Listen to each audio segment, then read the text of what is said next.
Dylan, just take your time, all right?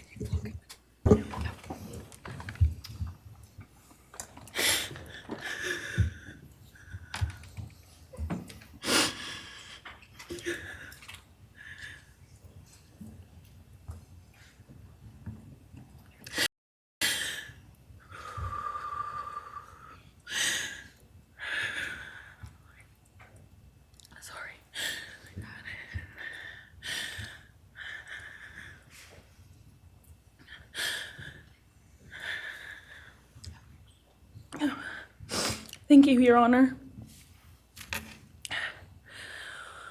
What happened that night changed everything. Because of him, 4 beautiful, genuine, compassionate people were taken from this world for no reason.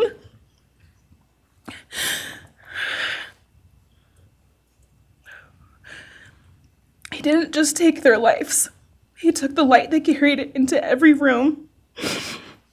He took away how they made everyone feel safe, loved, and full of joy.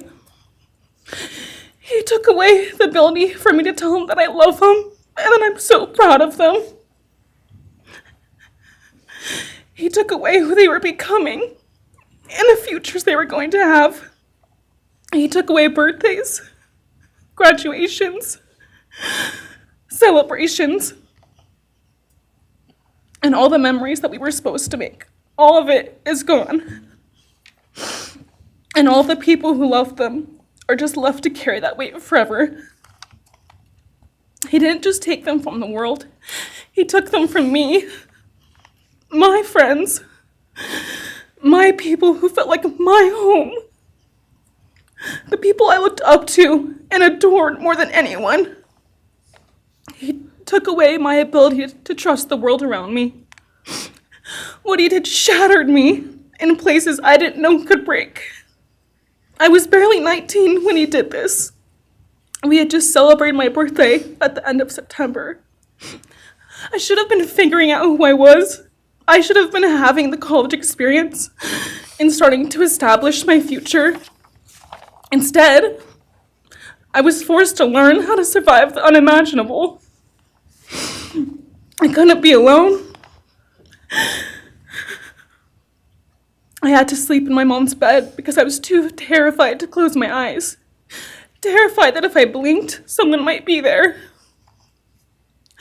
I made escape plans everywhere I went. If something happens, how do I get out? What can I use to defend myself? Who can help? And then there are the panic attacks. The kind that slam into me like a tsunami out of nowhere. I can't breathe. I can't think. I can't stop shaking.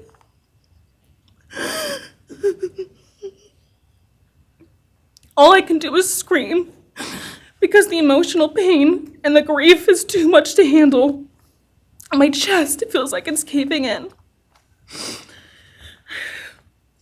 Sometimes I drop to the floor with my heart racing, convinced something is very wrong. It's far beyond anxiety. It's my body reliving everything over and over again. My nervous system never got the message that it is over, and it won't let me forget what he did to them. People call me strong. They say I'm a survivor, but they don't see what my new reality looks like. They don't see the panic attacks, the hypervigilance, the exhaustion, the way I scan every room I enter, the way I flinch at sudden sounds. They don't know how heavy it is to carry so much pain and still be expected to keep going, and that's because of him. He stole parts of me I may never get back.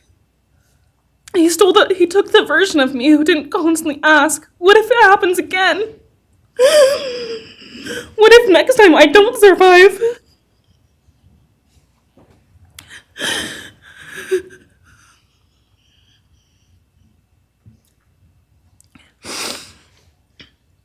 He may have shattered parts of me, but I'm still putting myself back together.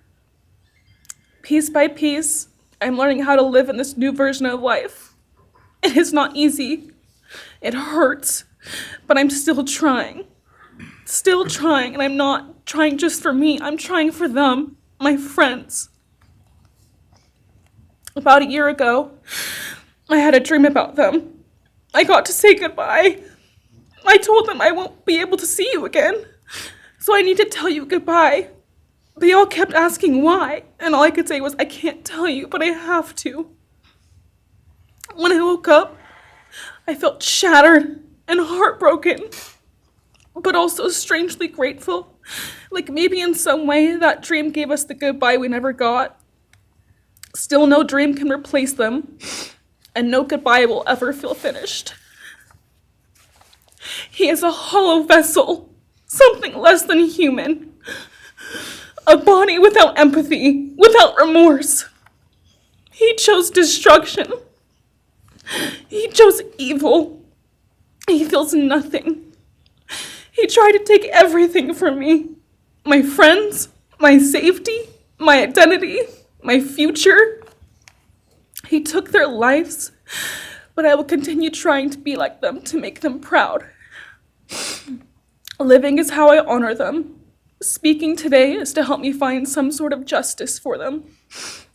And I will never let him take that from me.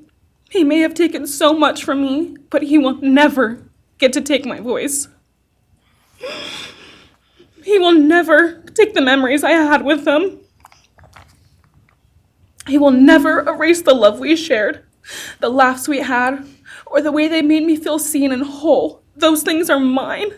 They are sacred, and he will never touch them. I get to feel sadness. I get to feel rage. I get to feel joy even when it's hard. I get to feel love even when it hurts. I get to live. And while I will still live with this pain, at least I get to live my life. He will stay here, empty, forgotten, and powerless. Dylan, thank you so much for your courage. I appreciate it.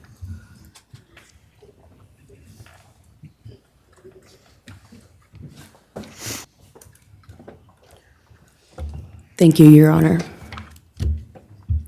I'll be speaking on behalf of Bethany, and so, yeah, here it reads. My name is Bethany Funke, and I was roommates with Maddie, Kaylee, Xana, and Ethan. I not only lost some of my best friends, but I also lost a sister. Never in a million years would I have thought that something like this would have happened to my closest friends. I thought that we were going to wake up and go upstairs, see them and tell them how they had scared us and that they were going to tease us about how we are constantly scaredy cats. I make jokes about it as we would go to Taco Bell like always. But sadly, that is not what happened and what turned out to be my worst nightmare. When I first woke up that morning, I had no idea what happened. I woke up around 7 with a terrible toothache, so I called my dad, who is a dentist, and he asked what I should do.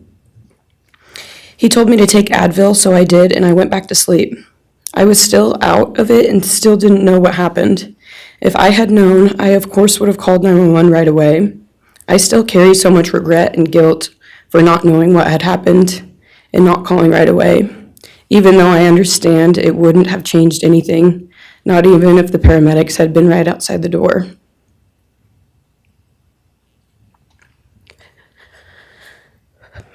I was so frantic that morning and scared to death, not knowing what had happened. And when I made the 911 call, I couldn't even get out the words. And from then on, I don't remember a thing. It was like my brain wiped that whole memory. That was the worst day of my life. And I know it always will be.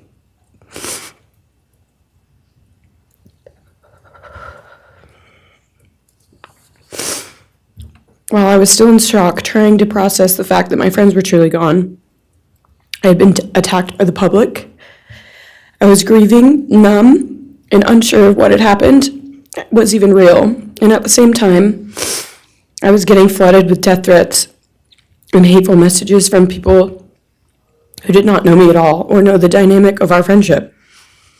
Social media made it so much worse, and strangers made up stories to entertain themselves. The media harassed not just me, but also my family. People showed up at our house.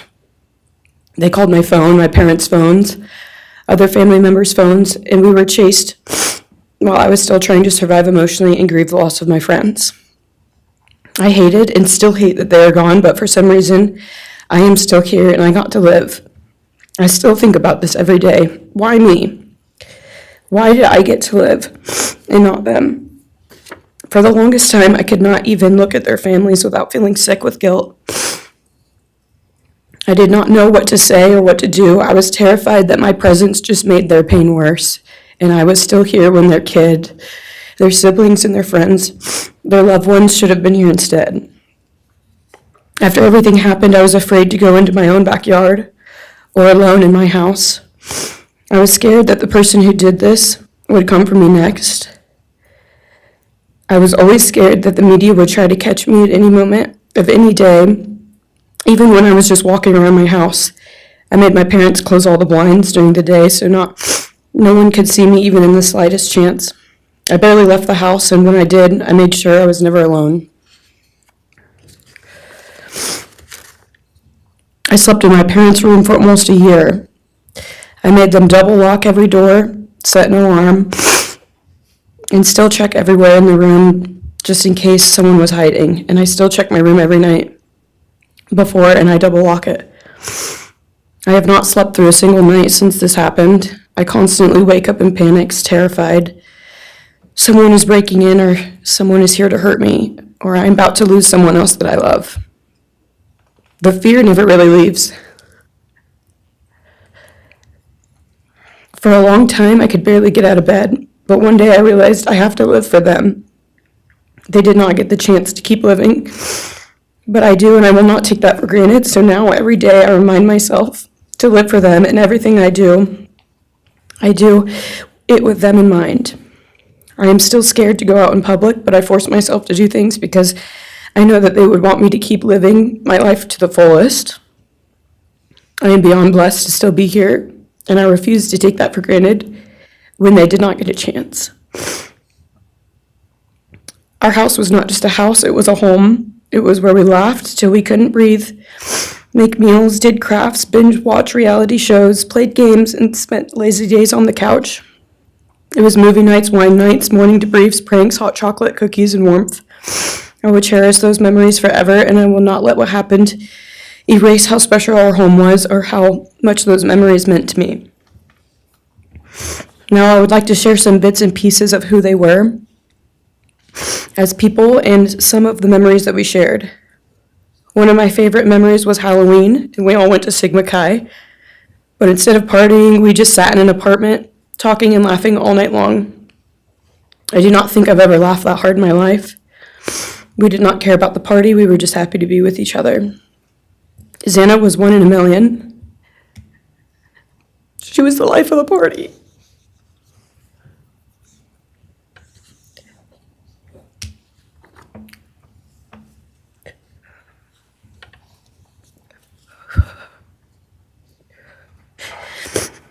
But she was also the kindest and funniest person I knew. Everyone loved her because she made everyone feel so loved. She was just someone you always wanted to be around, no matter the circumstance. One of my favorite days with Xana was when she laid on the couch, when we laid on the couch together all day watching movies and snacking. Or when she, Maddie, and I would go and get margaritas, chips, and salsa. She would also light up a room with her presence alone. Kaylee had the most beautiful, radiant smile, and she was so kind, but also one of the funniest people I've ever known. She loved playing little pranks, and she always had us laughing so hard that we could not breathe. She was so full of energy and life. I really believe that she could have ruled the world if she wanted to, and she would have been America's sweetheart. Ethan was the sweetest, most genuine guy. He was always smiling and always making other people smile too. Ethan was the kind of person you wanted around. He was so kind and easy to talk to and just so fun. And the way he cared for Xana was truly something to admire. and really was proof that storybook love and true romances really do exist. It was not only obvious to me, but everyone that was around Ethan and Santa that they were absolute soulmates. Maddie was not only one of my best friends, but she was the older sister I would have always wanted. There was no one I looked up to or admired more than Maddie. She was truly a ray of sunshine, and everyone was drawn to her. She was so kind, loving, funny, fun, and passionate.